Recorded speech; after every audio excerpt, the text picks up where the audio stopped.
हरियाणा में चुनाव प्रचार के अंतिम दौर में कांग्रेस के पूर्व अध्यक्ष राहुल गांधी ने पूरी जान लगा दी है।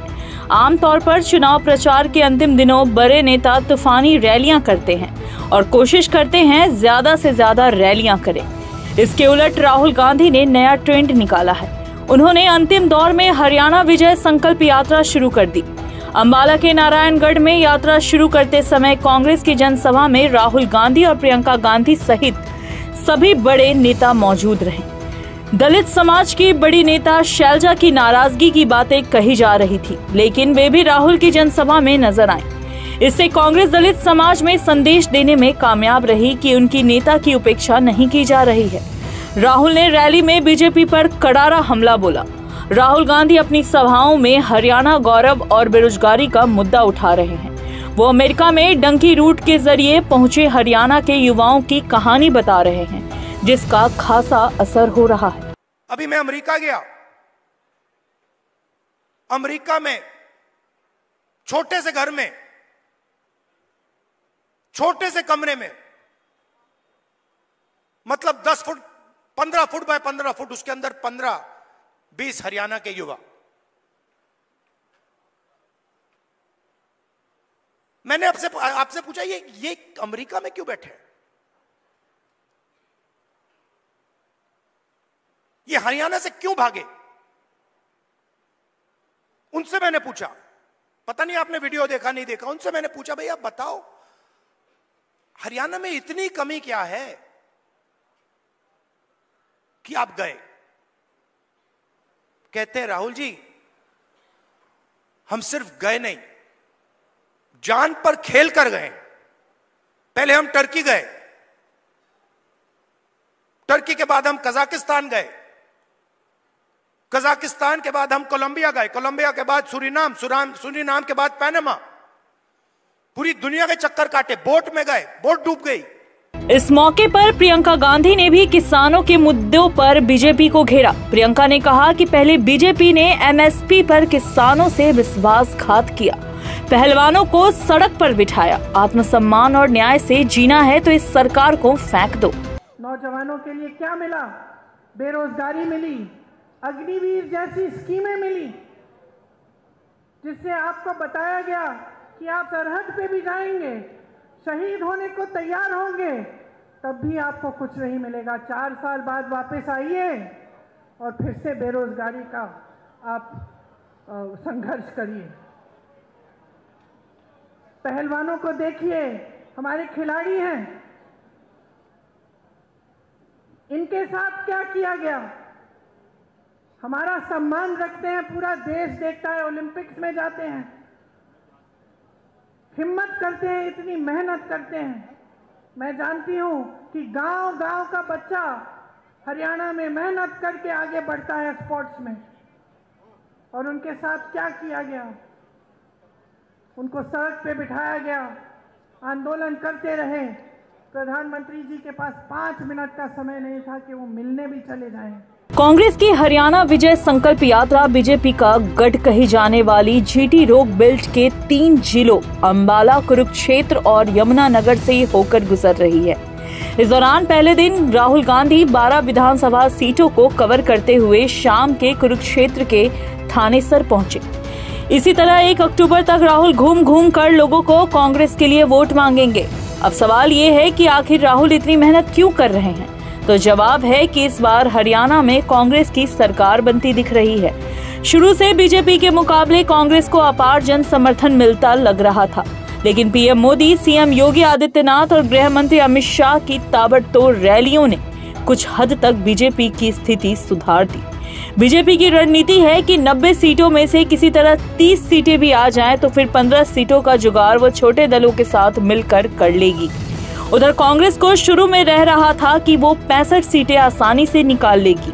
अब उसको लग रहा है कि हिंदुत्व के मुद्दे पर बीजेपी ने उसको जमकर घेर दिया। जिस तरह कांग्रेस सांसद शैलजा ने खुलेआम बयान देकर नाराजगी जाहिर की और उनके केवल 8-9 समर्थकों को ही टिकट मिला, उससे दलित समाज में गलत मैसेज गया। बीजेपी और पीएम मोदी ने इसको भी जमकर भुनाया। हालांकि राहुल की रैली में शैलजा दिखाई दे रही हैं, लेकिन पूर्व सीएम भूपेंद्र हुड्डा कैंप से वे दूरी बनाए हुए हैं। उधर हरियाणा में इस बार कांग्रेस ने पूरी तरह भूपेंद्र हुड्डा को ही कमान दी और उनके ही समर्थकों को 2/3 टिकट दिए गए। यानी अगर कांग्रेस हरियाणा जीतती है तो हुड्डा का सीएम बनना तय है। इसको जब बीजेपी ने दलितों के बीच अच्छे से फैला दिया तो राहुल गांधी को मैदान में उतरना पड़ा। अब वे पदयात्रा के जरिए लोगों को समझा रहे हैं। मतलब जैसे सुनामी आती है ना, वैसे ही उनके बैंक अकाउंट में पैसा घुस रहा है और जितना ही पैसा उनके बैंक अकाउंट में सुनामी जैसे घुस रहा है, उतना ही पैसा आपके बैंक अकाउंट में से तूफान जैसे पैसा निकलता जा रहा है। आप कहते हो भाई महंगाई बढ़ गई, पेट्रोल के दाम बढ़ गए, प्याज के दाम बढ़ गए। किसान कहता है धान खरीदा नहीं जा रहा, कोई कहता है मुझे रोजगार नहीं मिल रहा। हरियाणा में सबसे बड़ा वोट बैंक जाटों का है, जो इस बार कांग्रेस के साथ बताए जा रहे हैं। 25% जाट वोट और 21% दलित वोट अगर कांग्रेस की ओर मुड़ गया तो उसको सरकार बनाने से बीजेपी रोक नहीं पाएगी। हरियाणा में ब्राह्मण 8%, पंजाबी 8%, वैश्य 5%, यादव 5%, मुस्लिम और सिख 4%, गुर्जर 3% और अन्य 17% का वोट बैंक है। बीजेपी को पिछड़े सवर्ण, पंजाबी, खत्री और दलित वोटों का ही भरोसा है। राहुल गांधी किसी भी हाल में दलित वोटों को अपने पाले में करने के लिए पूरा जोर लगा रहे हैं। वैसे पिछले चुनावों पर नजर डाली जाए तो 2019 के लोकसभा चुनाव में बीजेपी को जाटों और दलितों का भरपूर समर्थन मिला था, लेकिन उसके बाद लगातार ये दोनों ही समुदाय उसको कम वोट दे रहे हैं। इसी कारण 2024 के लोकसभा चुनाव में बीजेपी ने 5 सीटें कांग्रेस के हाथों गंवा दी। जाट वोटों की बात करें तो 2019 के लोकसभा चुनाव में 52% जाटों ने बीजेपी को वोट दिया, जबकि कांग्रेस को केवल 25%। 2019 के विधानसभा चुनाव में केवल 37% जाटों ने बीजेपी को वोट दिया। 2024 के लोकसभा चुनाव में केवल 27% जाटों ने बीजेपी पर भरोसा किया, जबकि कांग्रेस को 64% जाट वोट मिला।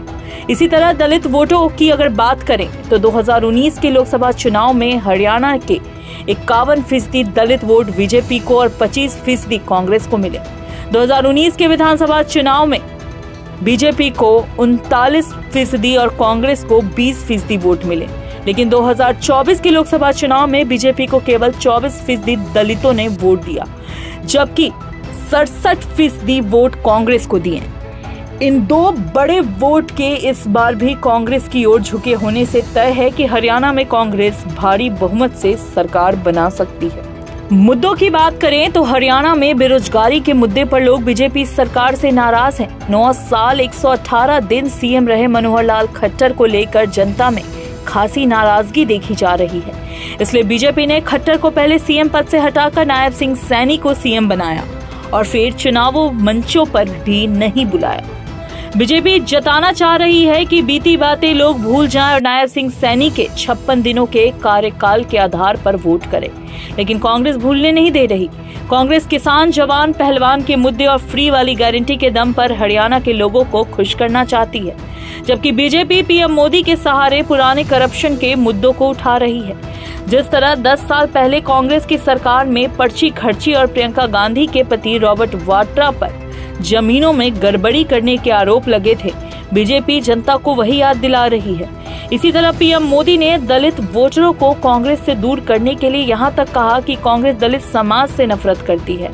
अब अंतिम दौर में सारी लड़ाई दलित वोटरों और जाट वोटरों को अपने पाले में बनाए रखने की है, इसलिए राहुल गांधी और प्रियंका पूरा जोर लगा रहे हैं। हिमालयन न्यूज की रिपोर्ट।